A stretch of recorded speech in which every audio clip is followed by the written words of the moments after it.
Spokane Valley could become a sanctuary city of a different Councilman kind. Caleb Collier says that this I'm proposing that the city of Spokane Valley issue a proclamation stating that our city is a Second Amendment sanctuary city.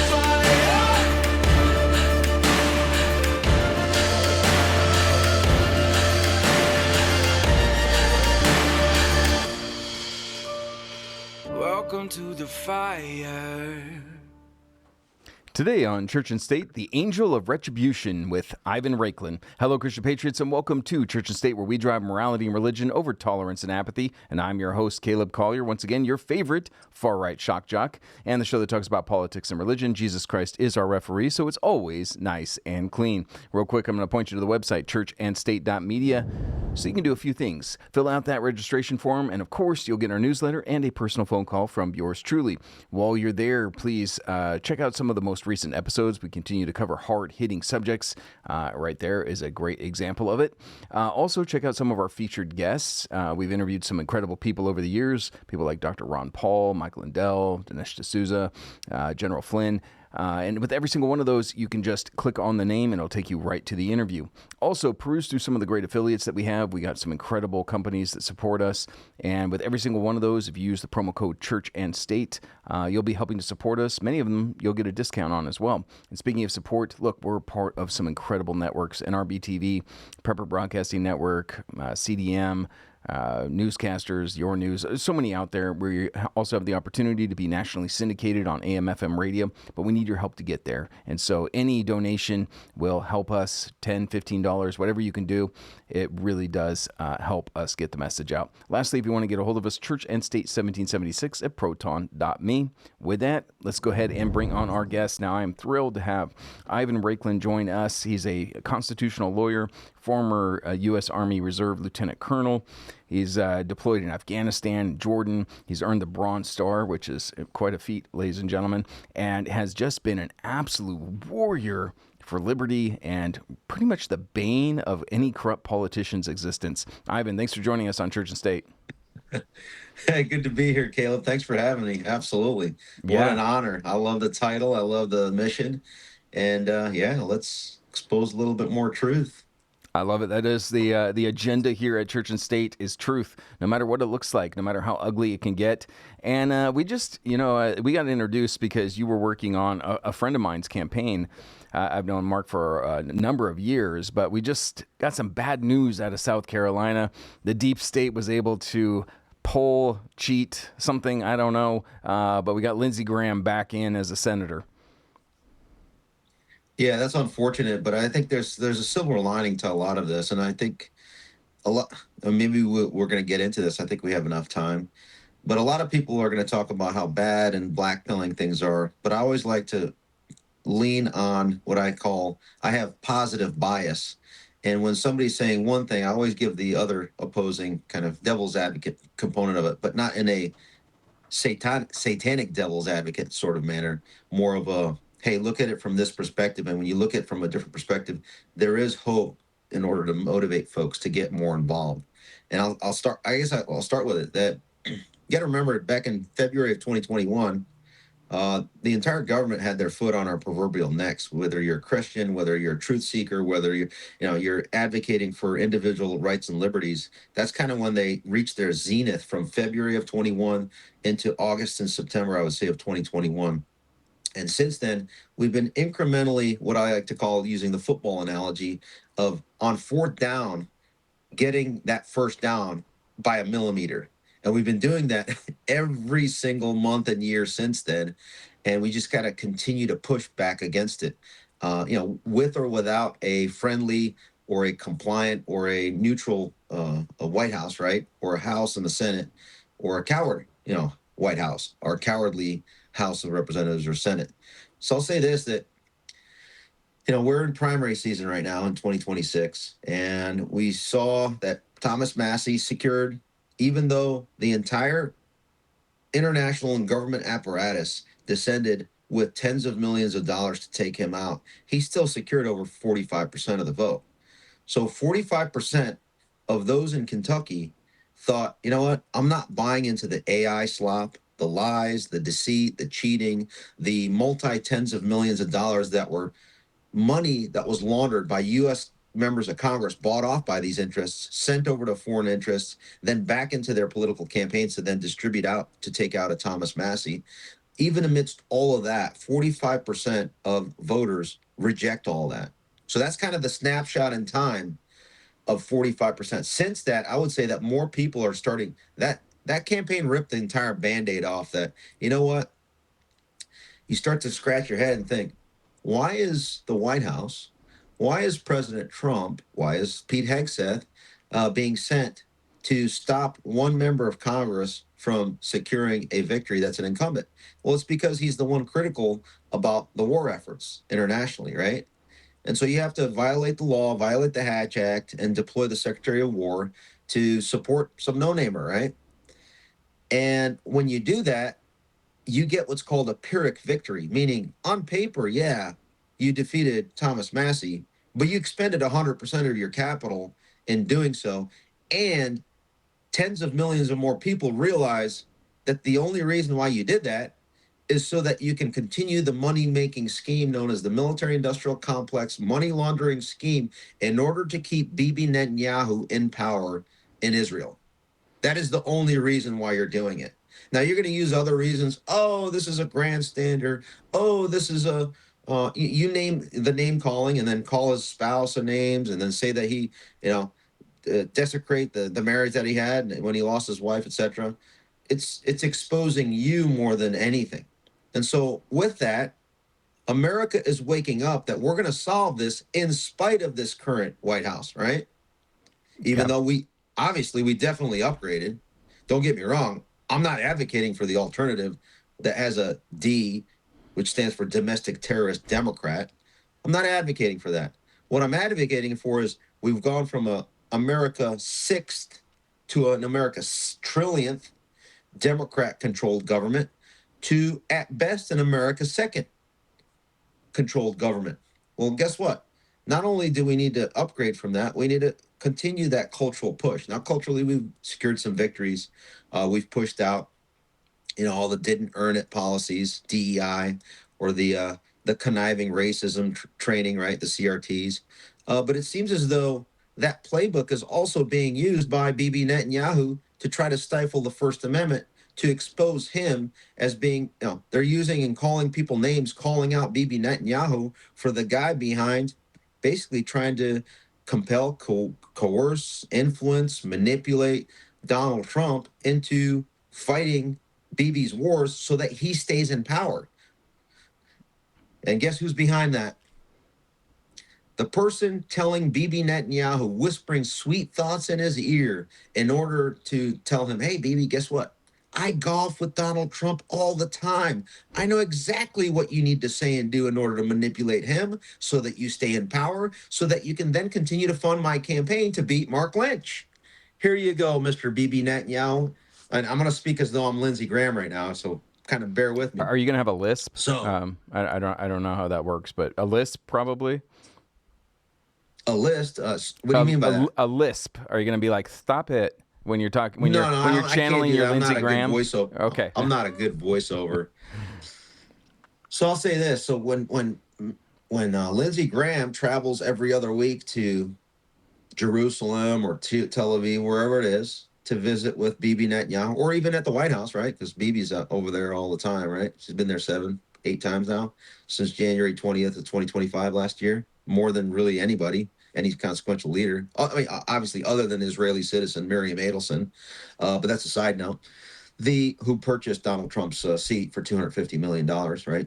And pushed out Elon Musk and then filled that void in policy and influence after Charlie Kirk was murdered. But again, that's another double side note. Let's get back to Lindsey Graham. So Lindsey Graham travels to, on one weekend, he travels to Kyiv to talk to Zelensky for that money laundering scheme to continue. And on the off weekends, bi-weekly, he goes over to meet with Mr. Netanyahu and tells him, hey, since I spend so much time with Donald Trump in the golf courses and in the White House, and I've kind of figured it out on how to manipulate Donald Trump. So that knowledge, expertise of manipulation of Donald Trump is now passed over to Bibi Netanyahu. And I would say that when you present it that way, and the evidence shows that that's the case, and he's even said it himself, that's straight up treason. That's why Mark Lynch calls Lindsey Graham a traitor, and it's not hyperbolic. It's actual factual activity describing what Lindsey Graham does on a biweekly basis. He goes to a foreign power, whispers sweet thoughts into that foreign power on how to manipulate the executive branch leader in the United States. You're absolutely right. You notice the flip-flopping of, oh, we're going to go to war, we're going to back off, we're going to bomb, we're not going to bomb. It's all a political calculus. And when you look at the timeline, and again, I'm an analyst, so what I'm saying is high confidence, almost certainty of what's going on, and the evidence is going to show as we develop it. But you notice that the war didn't escalate because they had to focus on the money laundering scheme of tens of millions of dollars to take out Massey. Once Massey was beat through this Pyrrhic victory, that's when the escalation picked up again. And then what did we do, Patriots, in response? We started to get behind Mark Lynch to go after the #1 senator that has been manipulating and promoting the war to go into Carg Island. So they had to pause in promoting the war, go ahead and use all that resources, funding, and, you know, President Trump had to do a town hall and all this other stuff to prop up Lindsey Graham, pump money in, lies, smears, right? And so once they were get yet another Pyrrhic victory against Mark Lynch and the America First crowd, guess what? Guess 2 days later, what does President Trump do on his Truth Social? If you missed it a couple hours ago, he puts out, tonight there's going to be a severe bombing campaign, and we're going to go into Carg Island. Well, guess what? Let's see how that plays out.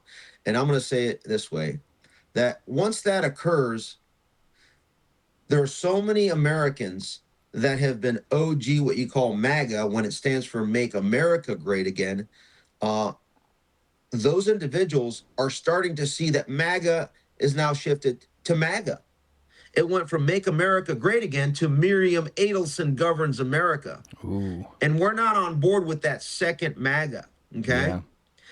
The America First crowd represents Make America Great Again, not Make Israel citizen Miriam Adelson great again, okay? Or governs America. I got to say, sir, so I love your approach here. It. I'm sorry to interrupt, but I just love your approach here. The narrative that you're using here is, you know, the vast majority of Americans understand that our government, through media, through Hollywood, that they're distracting us and they're giving us little victories, but mostly they're just distracting us so that we're not actually fighting the true enemy. But what you're saying right here as an analyst is that when we distract the deep state through America First policies like supporting Thomas Massey, like supporting Mark Lynch, we can actually pull them away from their plans. I've never actually heard that before, but it's phenomenal. No, exactly. You nailed it. So that's how I observe it, bigger picture, global picture. So let's do a deep dive analysis. I want to hit that really home, what you just talked about. So when you look at it from this perspective, I'm going to lay out a couple of the key players and then go into deep dive on what makes them tick. Because I grew up in the 25 years in the military, intel, special ops. So as an intel officer and then at the strategic level, you're looking at what the threat or foreign actors, what their most probable, most dangerous courses of action are, and then try to come up with plans to counter it. So applying that to our global political context, let's take a look at Bibi Netanyahu, okay? So how long has he been in power, right? And how did he get into power? Well, let's take a look at a few names. So Miriam Adelson has been an Israeli citizen up until she was in her 40s, I believe, 45, and then became an American citizen by marrying Sheldon Adelson, a big Las Vegas casino guy. He passed away a few years ago. And so the Sheldon Adelson and Miriam Adelson, and the collective, we'll call them the Adelsons, have really been the George Soros of the Republican brand, meaning they're the ones that fund the Republican Party, Republican members of the House, right, the Senate, and presidential campaigns. So when you break down the numbers, it's about $500 to $600 million over the last decade or so that they've purchased Republicans, right? Let's call it what it is, purchasing members of Congress. And she spent $250 million to purchase Donald Trump's seat. Let's peel the onion a little bit. If you look at and do your AI search or anywhere and do your research and ask, what has Miriam Adelson discussed as her priorities in her life? All the public commentary, all the time she's spoken publicly on any issue, it has solely been on one issue. She supports Israel, okay? The state of Israel. Now, mind you, she was born, she just turned 80 on October 10th, the day that Donald Trump got his booster shot, maybe as a gift for her. Who knows? So on October 10th of 2025, Miriam Adelson turns 80 years old. She was born in Palestine, right? Because she predates the state of Israel. When you start to dig at some of those relationships and you see where she plays in, she's kind of one of the founding members of influencing the development of the country of Israel, right? And then you start to dig further. You look at the Rothschilds relationships, etc., and then you hear recently that Jared Kushner is thankful to Tad Rothschild for giving him and Ivanka insight on this Albanian island that they're developing. So a lot of this stuff is interrelated. Mind you, that Bibi Netanyahu, when he would travel to New York for the UN UNGA, United Nations General Assembly meetings, right, every year. He would visit the Kushners. Okay. What a coincidence, right? Anyhow, that's out there. So without getting too messy on all the different names, you need to keep in mind and keep track as you look at the political decision-making, especially on foreign policy from this White House. You need to really track what Miriam Adelson's interests are. She purchased that seat. You need to track what her surrogate is doing that's kind of controlling on a day-to-day basis what the White House is doing. And that what I would suspect is Susie Wiles, the chief of staff. And then you look at the relationships between Susie Wiles and the broader donor class that she has developed over decades of being in Republican circles, particularly in Florida, and particularly running campaigns such as Ron DeSantis or Rick Scott's campaign, and then later President Trump's 2024 campaign. And then you got to look at the relationships of others within that ecosystem, such as Bradley Parscale. Brad Parscale was Donald Trump's campaign manager in 2020, okay, for the 2020 campaign. Now, since then, he has become a registered foreign agent for Israel based on his company known as Clock Tower X, I think, LLC. And the purpose of that foreign agent registration in the business, according to DOJ's own FARA filings that they filed, it's there to work with social media companies to develop AI platforms to message in a manner that supports the Ministry of Foreign Affairs, Chief of Staff's priorities, which his name is Aaron Shayevich, E-R-A-N, Shayevich, S-H-A-Y-O-V-I-C-H. And just by laying that out right there, I would probably guess, and most people would agree with this assumption, that if Brad Parscale lives in Tel Aviv, which a couple years ago he told me he did, and he works and makes money, millions of dollars, to promote AI messaging on social media platforms for the Ministry of Foreign Affairs Chief of Staff Aaron Shayevich. Aaron's probably doing the bidding of the Minister of Foreign Affairs, and he's probably doing the bidding of what Bibi Netanyahu wants him to do. And Israeli citizen Miriam Adelson, who funds and supports Bibi Netanyahu, and funded and supports and is regularly at the White House supporting Donald Trump, her interests are probably being represented in this ecosystem. Would you agree with that assessment? I would 100% agree with that assessment. And let So me add, you would say 100. I would give it a little bit lower than 100. just, there may be some, Yeah, okay, that's fair. we may be Yeah. speculating at this point. But let me throw But something I think else in most there. people would agree with you that it's 100%. I would think so, and let me throw something else in there, Ivan, as well, because And I'm just getting warmed up, so please well, go we ahead. got to talk about the church here as well, because the church has been been sold a lie through dispensationalism that because of the promises of Genesis 12:3. You heard Ted Cruz get ridiculed and made to look really stupid by Tucker Carlson. Is that we have to support Israel no matter what because they're God's chosen people. So now you got the pressure from the church Well, no, on it's the because Republican he uses the politicians too. statement, those who bless Israel will be blessed, right?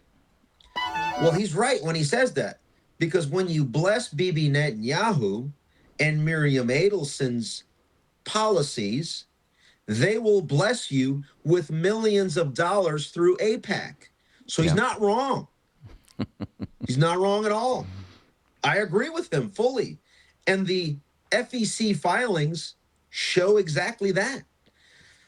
Ted Cruz blesses Israel by voting to send billions of dollars that trickle into keeping Bibi Netanyahu in power, making Miriam Adelson money so that she can invest in Macau, the casino that she has in Macau, which is now owned by China, the CCP, so that they then can use that money, Miriam, to then pump in a portion of it. Again, U.S. Congress sends money over in the form of foreign aid to Israel, the largest foreign aid that America has provided.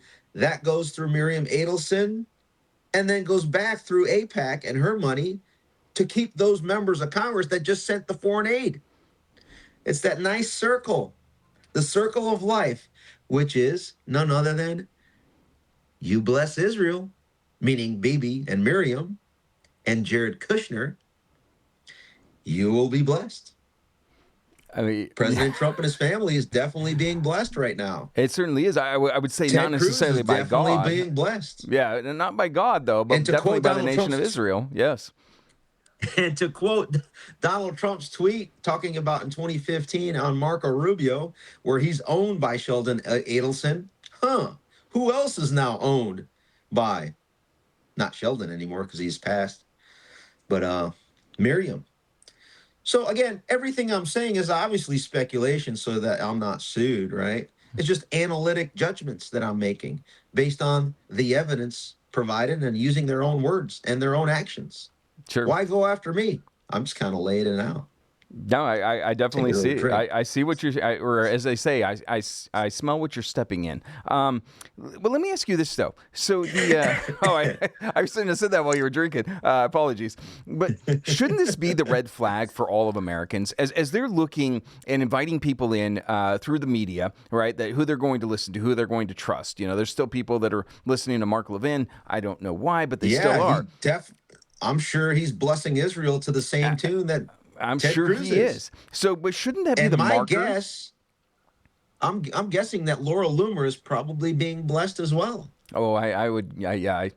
I don't want to say 100%, but yeah, 99.9999% sure, yeah, that she's being blessed And too. Ben There. Shapiro's being blessed for blessing Israel. He is. So shouldn't that be the marker for Americans as they invite the media into their homes to listen to, you know, their analysis of what's going on in any given situation? Shouldn't they look at who they're not allowed to criticize and say, this is propaganda? Just like what we realized with ABC and CNN, this is sheer propaganda. Shouldn't we look at the conservative influencers or conservative media people and say, if we're not allowed to talk about a specific country, then we probably shouldn't be listening to them? Well, it's a little complicated because, as I just laid out, and I'll continue a little bit, is that when you look at the money flowing to Brad Parscale, who's close with the entire Trump family, right?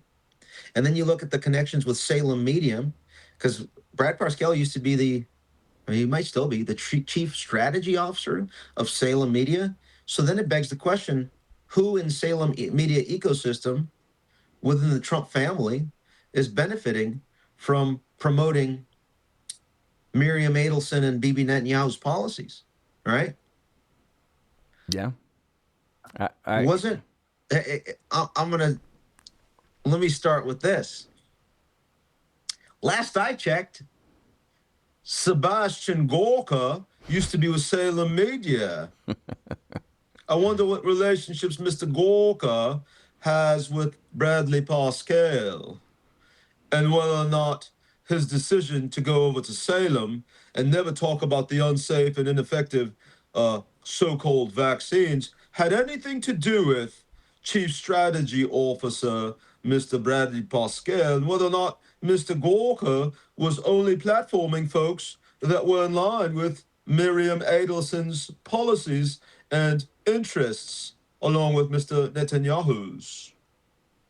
That's a spot-on impression, Now, by the way. notice I didn't call him what Alex Jones called him. I've never called Sebastian Gorka a gay whale. That's kind of beneath me. I only ask questions. Oh, that's good. I love that. And yes, it's a smart move as well. Probably keeps you from being sued. But wait, Isn't Sebastian Gorka the senior counterterrorism advisor in the White House at the National Security Council? Sure is. Last I checked. Interesting how the America First Patriots have been pushed out with working with Laura Loomer, trying to kick folks out. wasn't she the one that went to the White House in April of 2025 to advise President Trump, here's who you need to fire, so that Miriam can have complete control with Bibi on advising Donald Trump on the national security and foreign policy front? So let me pause this. I've never said this publicly. So April, the National Security Council is kind of nuked, okay? There's no longer a national security advisor. That is under the control of Marco Rubio, the guy owned by the Adelsons, according to Trump in this 2015 post, okay? So now you have full control of the National Security Council because Rubio's controlling it. Then over here on the other side, over at the Director of National Intelligence, what happens? America First Patriot, National Counterterrorism Center Director, Joe Kent, what happens? He resigns because he calls out in general terms that ecosystem of the Mossad, of the Israeli lobby, controlling the decisions at the White House and Donald Trump, okay? Next thing you know, John Ratcliffe over the CIA and some other folks, I'll just name them, potentially a Michael Ellis, potentially an Aaron Lucas, both senior CIA officials, one the deputy DNI, the other the deputy CIA director. But I digress with names. What do I know? I'm just speculating here, okay? Those individuals, for some strange reason, stop the investigation into CIA officer, former U.S. Capitol Police officer Shawnee Kirkhoff, who Steve Baker of formerly The Blaze talks about how it appears as though it smells like a duck, it quacks like a duck, it sounds like a duck, meaning kind of looks like the duck, walks like the pipe bomber on January 5th. What happens when that is exposed, that story? The CIA starts to lock arms, and then I'm speculating contacts Laura Loomer and the Mark Levins of the world to try to go after the elements at the DNI that are trying to actually expose the January 5th, 6th pipe bomber, to try to expose what happened at Butler on Donald Trump in 2024, to expose and Ivan, I gotta pause you real quick. nexus. I apologize for interrupting you. Well, we're hitting a hard break, so we're going to come right back, and I'll let you finish this. This is Caleb Collier with churchandstate.media. Ladies and gentlemen, if you're not sleeping on MyPillow, do you even patriot? I got to tell you, this is the most wonderful stuff from a man who's given it all for your freedoms. Whether it be the pillow, the sheets, or the slippers, I absolutely adore MyPillow. MyPillow has the greatest products around. I know when I want to shuffle around in my bathrobe and slippers and yell at the neighbors, of course I'm buying from MyPillow. I need you to head on over to churchandstate.media, scroll over to shop, because every single time that you purchase any of these products using the promo code Church and State, you ensure that we keep our message out on the air. I thank everybody for your support in using promo code Church and State. You guys go to mypillow.com/Church and State too, and then you get your own little platform right there, everybody. And we are back, and thank you for staying with us. You're over at churchandstate.media, and I hate interrupting my guests, but, sometimes that hard break, well, it doesn't wait for anyone. Real quick, though, let me plug one of the great affiliates, and I'm going to mark37.com. I love these guys. I work for these guys. You know that. I want you all to have a ghost phone, a ghost laptop. I want you to stop using devices that are spying on everything that you're doing, literally everything, and especially for somebody like a high-level guest, or a high-level person like my guest. They're tracking everything that they're doing through their phones, through their laptops. So get yourself a ghost phone, ghost laptop, mark37.com. Use the promo code Church and State, and you'll get a discount and help support us. And then one more time, hit the donate button for us. Keep us alive. Keep conversations like this happening. All right, with that, let's go back to our guest, Ivan Raiklin. And I apologize, sir, because that was one of the worst breaks that have ever come across my show right there. I just interrupted such an important subject. But you were talking about what was going on in Butler, Pennsylvania. Please continue. Yeah, let me recap. So remember, President Trump is, when it comes to foreign policy and national security, is surrounded by advisors that deal with that, right? So if you are able to control all the inputs into President Trump's brain, meaning advice, you control the foreign policy of the United States to promote, right? To bless those that bless, okay? So when you look at the last 15, 16 months, in April, Laura Loomer goes in. I wonder who she went in on behalf of. Go back to some of the names that I just mentioned potentially, okay, earlier before the break. So she goes in and essentially says, you need to fire these people, okay? Okay, great, I'm going to fire him. And oh, by the way, we're not going to have a national security advisor. That's going to be a dual-hatted role for the Secretary of State, Marco Rubio. Keep in mind, Marco Rubio, Florida senator, formerly on the Senate Select Committee on Intelligence as the chair of that committee. But before that, according to Donald Trump's own tweets, completely owned by Sheldon Adelson, okay? And then also Florida politics, the name Susie Wiles comes to mind, right? Down there, whatever, just throwing some names out there, nothing to see here. And then, so he controls national security now completely, right? Well, who else was kind of providing inputs into the national security ecosystem? It would be the DNI, right? Director of National Intelligence. So before the break, I said that, well, isn't it interesting that elements in the intel community, and I went on Alex Jones a couple of days ago explaining that there's a civil war going on, right? So on one side, you have the CIA still trying to protect its equities and all of the illegalities that it's been a part of. And some people call John Radcliffe as a Mossad stenographer. I haven't seen evidence of that, but it's something to consider and look at. So then why is it that Laura Loomer is backing John Radcliffe and some elements of the CIA to stop, I don't know, Joe Kent from seeing if there's a foreign nexus in the Charlie Kirk assassination? Nothing to see here. And by the way, Kash Patel was also the one reportedly behind trying to block that foreign nexus from being investigated, right? We've all, if we've followed this closely enough, we heard that. So you have the Charlie Kirk assassination. So let's go back. April, the National Security Council is nuked. So now you got those who bless Israel controlling the blessing of our national security, Marco Rubio. Then fast forward to on May 31st, Elon Musk, the America First guy, is ushered and exited out of the White House. So now his advice and his recommendations for HR personnel and policy are no longer. So now we remove him. Fast forward to September 10th. Charlie Kirk no longer is a person to have the president's ear on human resources because guess what? He's assassinated. So then on September 10th of 2025, that's when everybody started to see what the hell is going on here. 180 pivot on everything. We went from no new wars to let's go to war. We went to wars, right? And so then that power vacuum of no National Security Council, no, no Charlie Kirk, no Elon Musk, that power vacuum is now completely subsumed, according to my analysis, by good old Miriam Adelson. Now, let's go over to Israel. When you look at the makings of the Knesset, it's basically, in order for there to be a no confidence vote of Mr. Netanyahu, I think it's you need 60 or 61 votes in the Knesset to hold and convene a no confidence vote. Right now, there's about a 60-person membership in the Knesset that want to do that.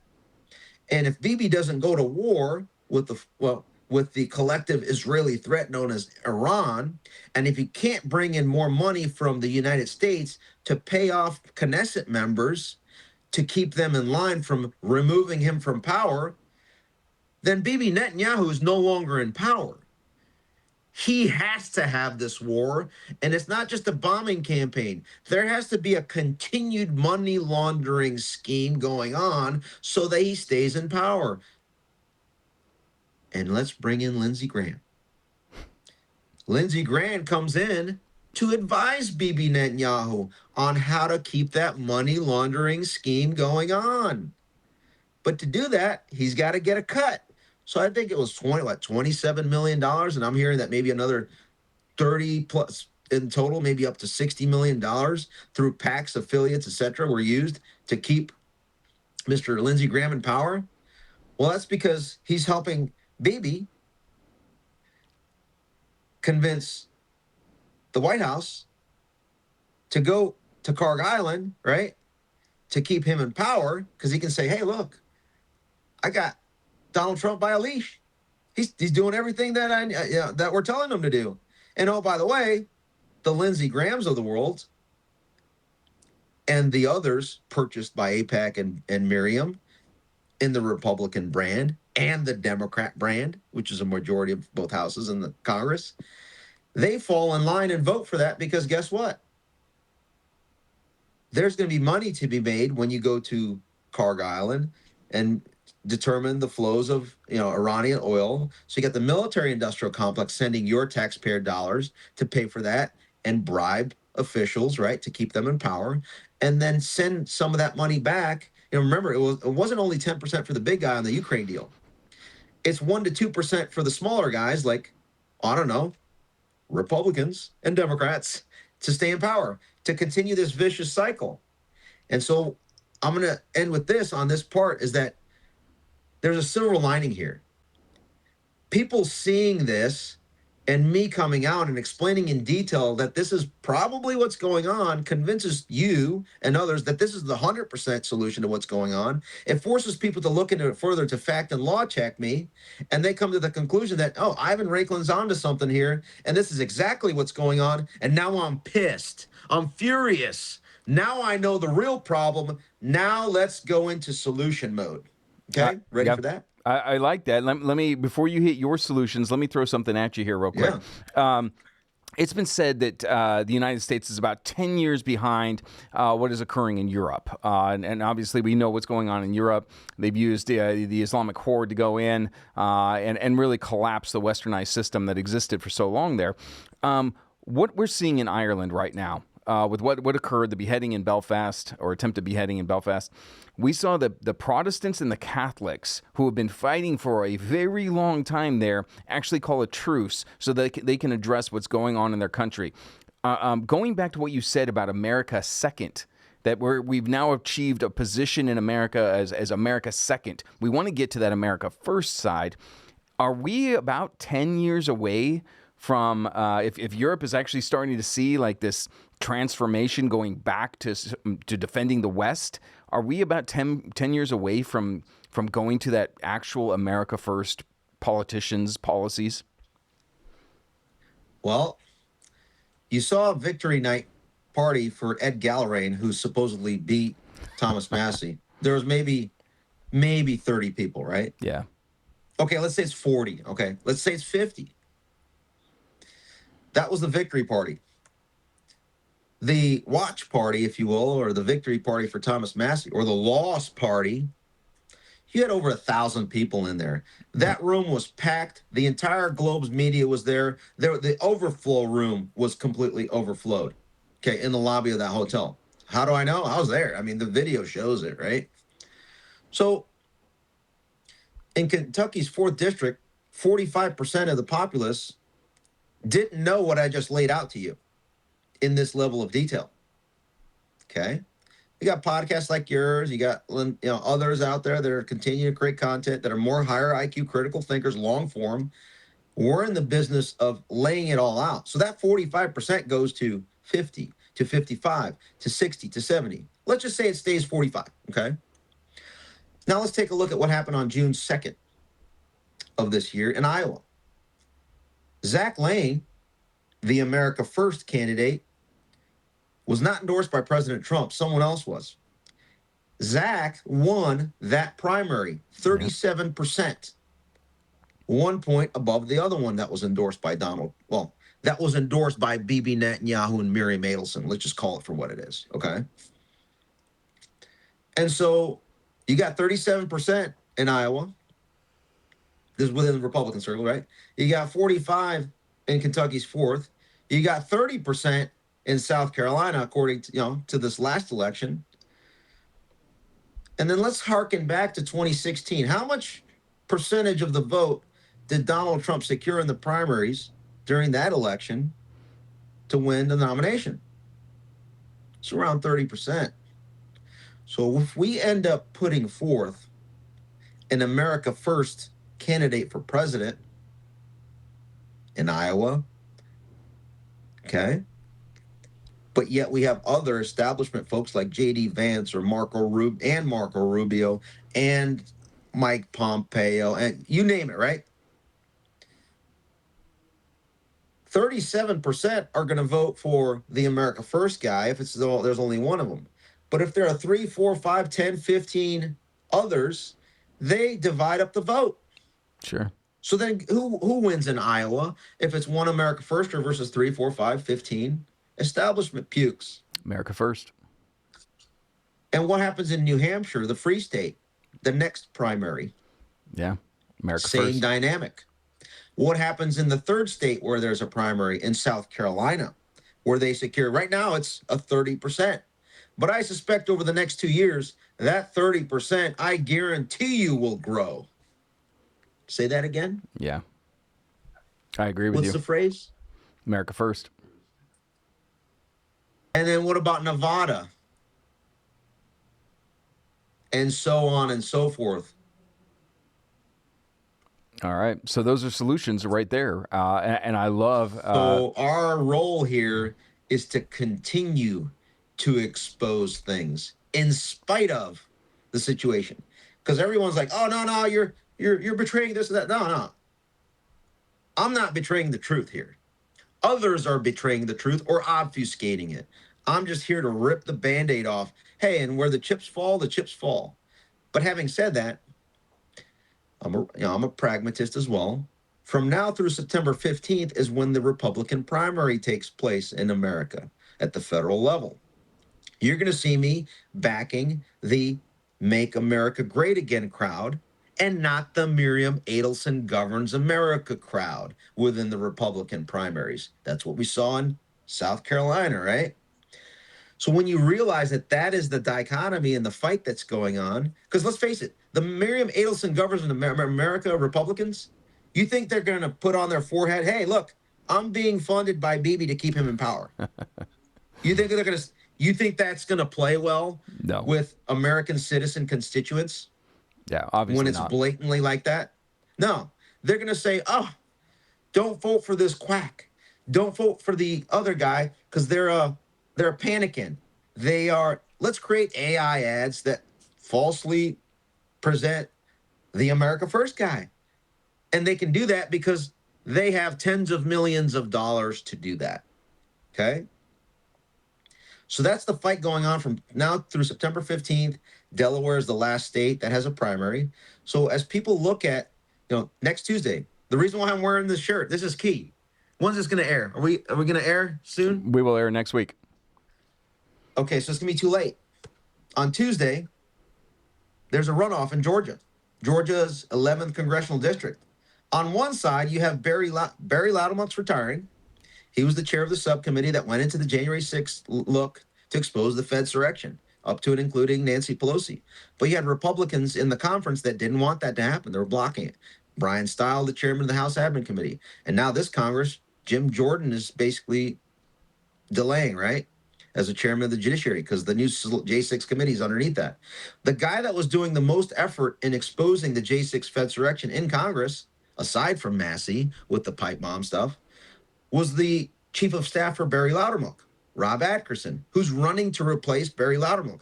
His opponent, Mr. Cowan, donated to Adam Kinzinger, donated to Liz Cheney. Okay. Basically, it was like, no, this was actually an insurrection, America. Yeah, whatever. No one believes that. So right now we have a Fedsurrectionist running against the guy exposing the Fedsurrection. So it'd be nice to see Rob Atkerson win that runoff. And we can Because it's a probably ruby red district. We can probably move this episode up actually, so that it comes out before the election. So we'll get on that. And Perfect. You know, we're actually right at the end of the episode here, but I kind of cut you off as far as solutions. So as we're closing out, I'd love for you to throw just 3 quick solutions at the public, what they can do to facilitate America First candidates. So 2 lines of effort that are going on, and maybe I'll just close with this, is that you have to identify the remaining primaries that are happening so that we infuse the Republican brand and kind of bring it back from Miriam Adelson governs America to make America great again, also known as America First, okay? That's one line of effort, again, now through September. Unfortunately, after that shakes out on September 16th, I have to say this. I'm going to close my nose and say, you know what? I would rather have a Republican Miriam Adelson governs America party versus the America 6th Democrat candidate. That's just reality. The primaries are for us to upgrade to America First, okay? Or the Make America Great Again. And I think now that, like, the more people that realize what I'm saying, it's going to start picking up, right? It's not just about me. It's just about people doing the research. I like to, I'm kind of insider outsider, so I see a lot of this stuff. So that's what's going to help us out. All we need is one, right? Look at what Massey did as one member of the House. Look at imagine what a Carrie Lake would do as a senator. Imagine what a Mark Lynch. It changes the entire culture of the institution by having that one. So that's where we just need to secure one victory, and that's where we can dominate, because the people are behind that rhetoric and that ethos. But you can't have one. Once you do have one, their entire house of cards starts to fall down.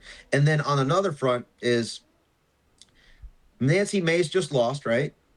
Chip Roy is not running for re-election. You got Lauren Boebert being attacked by Miriam Adelson. You got Thomas Massey, right? Quote unquote lost. There's still 7 months left, folks. I would recommend that you watch what Massey, Mace, Boebert, Anna Paulina Luna, Warren Davidson, Chip Roy, and a few others are about to do. Because while they are going to go tonight and bomb and attack Carg Island, I don't think that's going to sit well with America. And when you only have a 3-person majority in the House and you haven't released all the Epstein files and you're going against your campaign promises by going to war, don't be surprised when you're impeached and then convicted. And that goes for the DOJ, that goes for the intel community, and that goes all the way up to the White House. Absolutely. Well, I thank you for your insight. Incredible episode. And I want people to follow your work. And so we're going to showcase real quick. You can find you on X, Ivan Raiklin, right there. Chris is showing it to the audience. Follow this man, please, to the audience. Please follow this man. He's also got the website, Raiklin.com. And, well, there we go. Chris has got it up right there. You can see some of the interviews, buy some merch as well. But this is definitely a man that we want to support and follow. And, Ivan, any last words for the audience? Now, thanks for platforming and let me kind of lay this thing out. And again, every day I get new data, so it changes the dynamic. So also keep an eye on Rand Paul and Ron Johnson. I think there's going to be some more releases going on. And again, watch what they're trying to do with Tulsi Gabbard and then this Pulte guy. There's an internal civil war going on between those that are America Firsters that are trying to expose the truth from the DNI and the CIA that's trying to block it. And Kash Patel is basically towing the party line on behalf of Miriam, I'm guessing, to keep the corruption at the FBI in place so that no deep state arrests occur.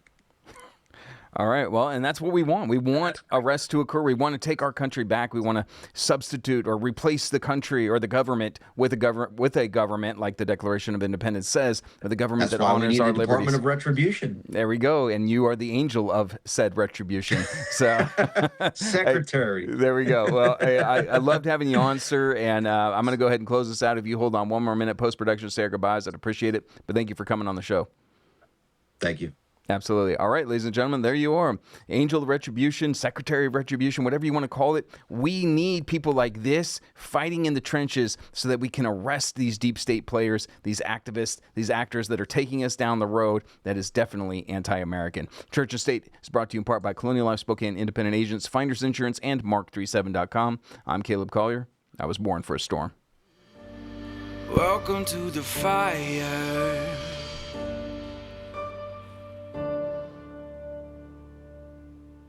Hey, this is Caleb Collier with the Church and State Podcast. Ladies and gentlemen, I want all of you to go to Galileo.com. You need to stay connected no matter what comes our way. Whether it's government intrusion or a meteor falling from the sky, Galileo has you connected. As a Marine veteran, I can tell you that communications is essential. Galileo has you connected. Whether it's worldwide coverage, uncensored content, or real-time alerts, Galileo is going to make sure that you're connected with your friends, family, and neighbors. Just head on over to churchandstate.media, scroll over to shop, and hit Galileo.com. Make sure to ask them for a free bivvy stick, and make sure to use that promo code Church and State. Hey, this is Caleb Collier, and I know you're excited for the Church and State podcast. Now, as a Christian patriot, I love precious metals, whether it's gold, silver, palladium, and of course, lead. And this is why I want you to go over to Ponderay Ballistics, don't ask me how to spell it, for all of your ammunition needs. Remember, that's P-E-N-D-O-R-E-I-L-L-E ballistics.com for all of your ammunition needs. I want you to head on over to churchandstate.media/shop, go to Ponderay Ballistics, and have a shooting good time. Are you aware that the Holy Word of God tells us to eat beef? Romans 14:2 says, one person's faith allows them to eat anything, but another whose faith is weak eats only vegetables. Look, it may sound kind of foreign, the idea of meat being an investment, but as you go to the grocery store, you can see that everything is increased. This is including beef. So buy something that's got a 10 to 15 year shelf life and make sure that your family is okay, and that when there's a crisis, that you're not in a bread line waiting on the government asking, please, sir, may I have some more? Have you read the ingredients in the meats that are now in the grocery stores these days? There's all sorts of synthetic products in it. We got mRNA, they've got vaccine technology in it. Not for me. I don't want to eat that garbage. I know that I can trust the people at griddownchowdown.com because it is one ingredient, and that one ingredient is beef. The process is so simple. All you do is go down to your basement or your bunker if you're so lucky, grab the vacuum sealed package, go upstairs to your kitchen, open it up, add a little bit of water, wait a little bit, and boom, it's rehydrated, and you can make anything you want. Tacos, lasagna, hamburgers, whatever you'd like with the beef, your family is going to be happy and you're going to be well fed. I need you all to go to griddownchowdown.com and put in an order for this storable beef. They got lots of different options for you. Buy the $750 one and you're going to be set for a year's time. Remember, griddownchowdown.com, promo code Church and State.